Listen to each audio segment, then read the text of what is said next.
In this video and the one that follows it, we're going to address the issue of chord resolution, which is a really important concept in harmony.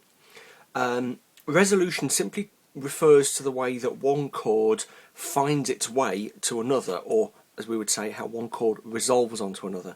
So we might talk about how a chord of G7 resolves onto C, or an alternative resolution, how a chord of F resolves onto C, or a chord of E7 onto A minor. Okay, all of those are chord resolutions. Before we understand how the important resolutions work, we just need to learn a few more bits of basic harmony. Specifically, we need to understand the concept of the tonic, the subdominant, and the dominant. Now, this ties in with some of the earlier videos I did on really basic harmony. If you are a little bit unsure about very basic information like how chords are structured and how they work and what a chord is and how it works with a melody to make a song, then it would be a good idea to have a look at those three videos. You can find the first one here, the address that's now appearing on the screen. They're all very short and sweet and to the point and useful. Alternative, if you're using my book, How to Really Play the Piano, which is this, you can find the information we're going to be talking about here on pages 18 and 19. In the third of our videos on really basic harmony, we thought about how you work out what the natural chords in any key are, at least in any major key. Minor keys are a bit different, a bit more complicated. But very simply, all you do is take the scale of the key, C is always a good example, and build a root position triad on each note like this. Okay, very simple, and you get the chords of the key. So C, D minor, E minor, F, G, A minor, B diminished, C.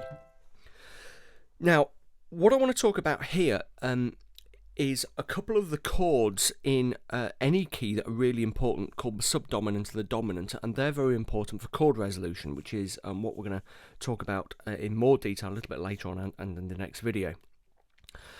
The first thing to understand is that in any scale you can number the notes and therefore the chords as well as name them. So in C major we might call C note number 1, D note number 2, 3, 4, 5, 6, 7, and 8 or 1, obviously it's the same note. Now the chords of C major can also take that numbering, so chord 1, 2, 3, 4, 5, 6, 7, and 8 or 1. Those numbers are usually written as capital Roman numerals, like this. So there you can see 1, 2, 3, 4, 5, 6, 7, 8 or 1. If you're a music reader, here it is written out so you can visualise that.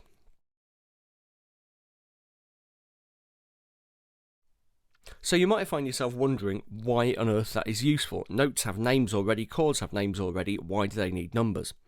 Well, it's useful because it allows us to think about chords independent of the key they're in.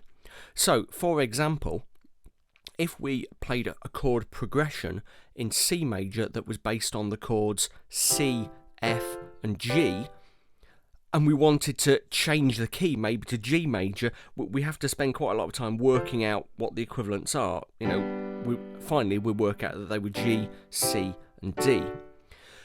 It's much easier if we can say a chord progression is based on the first, fourth and fifth notes of the scale. They are chords 1, 4 and 5, or 2, 3, 6, whatever. Then you can go into any key and apply the same structure. So we know that 1, 4 and 5 in C is C, F and G. But if we go into, say, B flat, we can say straight away that the fourth chord is E flat and the fifth chord is F without having to faff about trying to transpose them. Additionally, each chord in a key has a special name. Okay, so we might talk about the root or tonic chord, and all the others have different names. So there's the mediant and the submediant. But to return to the terms we used a minute or two ago, the important ones are the root or tonic, and the subdominant and the dominant. Those are the two most important chords in any key from the point of view of chord resolution. Okay, which again we'll come on to in a sec. So, in C major, C is the tonic, F is the subdominant, G is the dominant. We might say 1, 4, 5, tonic, subdominant, dominant. Okay, let's imagine we're in G. In G, the tonic is G, the subdominant is C, and the dominant is D. Equally, we might say 1, 4, and 5. If musicians talk about a chord sequence that is based on 1, 4, 5, and a classic example is a 12-bar blues, that's based on a 1, 4, 5 sequence, we can understand it now in any key, whatever key it's played in. Okay, look at the example. Very quick 12-bar blues.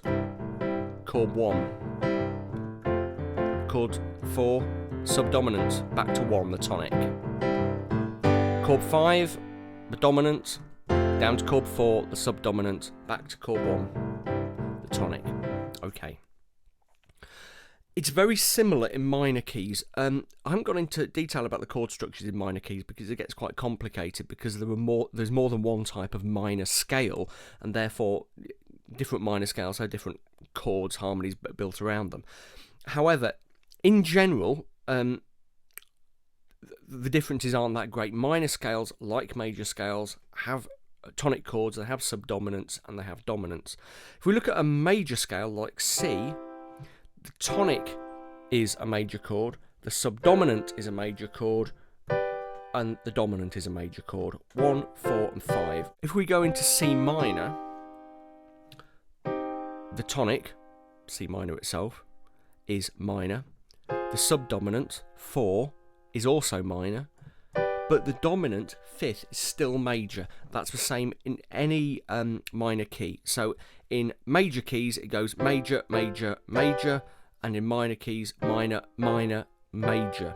That means, for example, in the key of C, G major is the dominant of both C and of C minor.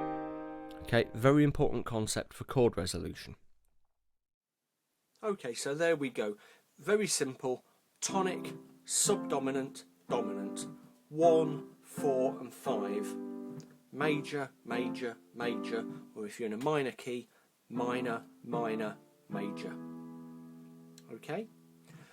In the next video on chord resolution, here's the web address to find it, by the way, if you can't. We'll look at how we use the 4 and 5 chords, particularly to resolve onto the tonic chord, which is crucially important for developing chord sequences and is something you find in just about every song ever written.